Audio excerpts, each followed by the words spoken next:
How you doing, everybody? ABC Action News Chief Meteorologist Dennis Phillips. Just a quick update on what's going on in the tropics.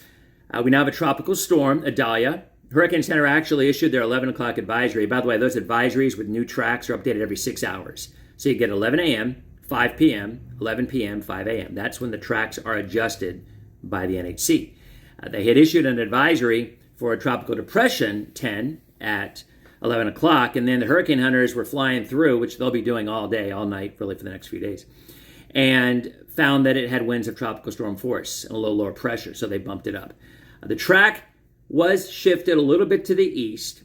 Makes a lot of sense. The storm has moved east. It's doing a little loop-de-loop down in the northern Caribbean right now, and at this point it's moving east at 2 miles an hour. Well, if a storm is moving east, then obviously whenever it starts going into the Gulf, it's going to be farther east. Now, if it starts to loop back toward the west, you would expect the track to go back in the other direction. So there really has not been a major shift in the models at all in terms of overall track. Intensity is obviously the big question and the one we're most concerned about. A lot of warm water in the Gulf. And if it were to go through rapid intensification, you could be looking at a pretty powerful hurricane moving into the northern Gulf Coast. But right now, you see the track above me. That's the official track from the Hurricane Center. That's the one that we're going with. Now, there are models all over the place. There's models that bring it in as a Cat 4 somewhere up north. There's models that bring it in south of Tampa. You know, you'll find a model for whatever. There's a ton of them out there because there's literally hundreds of model runs going on at any given time. As you scroll through social media, you're going to see some of the worst case scenarios because there are some folks that like to post the worst case scenarios to scare you. I don't know why, but they do. So at that point, if you see a worst case scenario model put up there, I would no longer follow that person because it doesn't make any sense.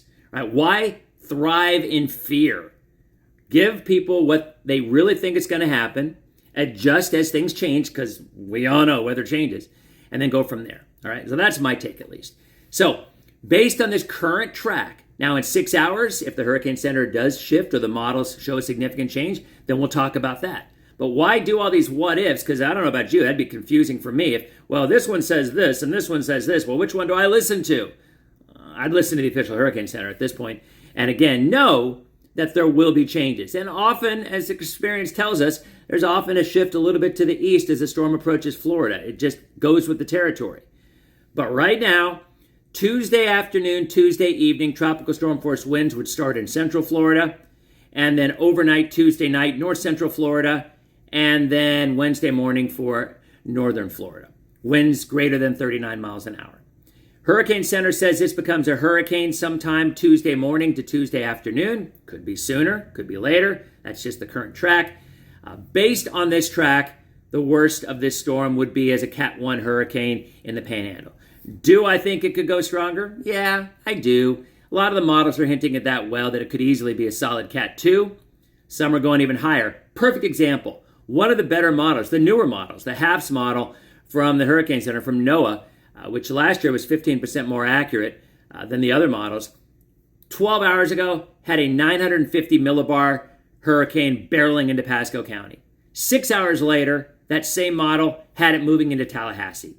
You just can't pinpoint one model run and show that, oh, look what's happening here. You look for trends. We have an expression, the trend is your friend.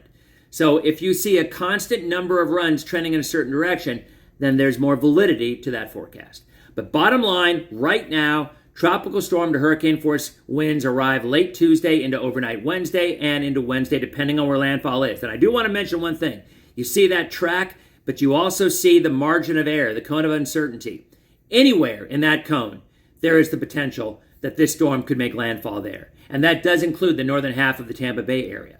So just because the middle line shows one thing, we have to make the assumption that it could go more to the right or to the left, but that entire area is from the National Hurricane Center, the cone of uncertainty. And certainly, if you live in that area, I would be prepping for the possibility of this storm getting pretty close to you Tuesday night into Wednesday. That would be power outages.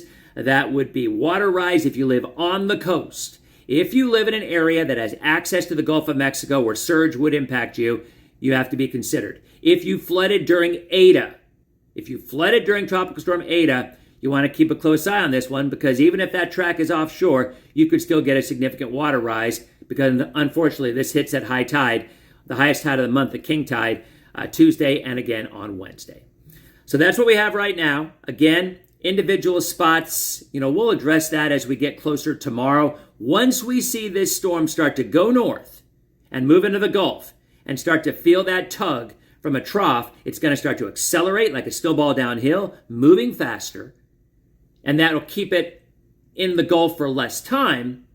But again, that's the other thing. If this storm goes on an east track, it would be over the warmer water less time, less intensification. If it's more of a west track, which would be the panhandle, it would have a chance to get stronger. And I absolutely think that there's a possibility this could even become a Cat 3 hurricane if it were to impact areas off to the north. Right now, the latest Hurricane Center discussion said we're going 90 miles an hour max, and that's even a little bit higher than the model consensus. So sure, there's always a possibility. You could say that about any storm, and you might be wrong 95% of the time, but there's one or two that actually do it. So let's try to go with the facts, go with what is happening now, and adjust as we go. But I do recommend, if you live anywhere in that shaded area, make a plan, have some preps ready in case you do suffer some power outages Tuesday and Wednesday. You guys have a great afternoon, and we'll talk to you later on.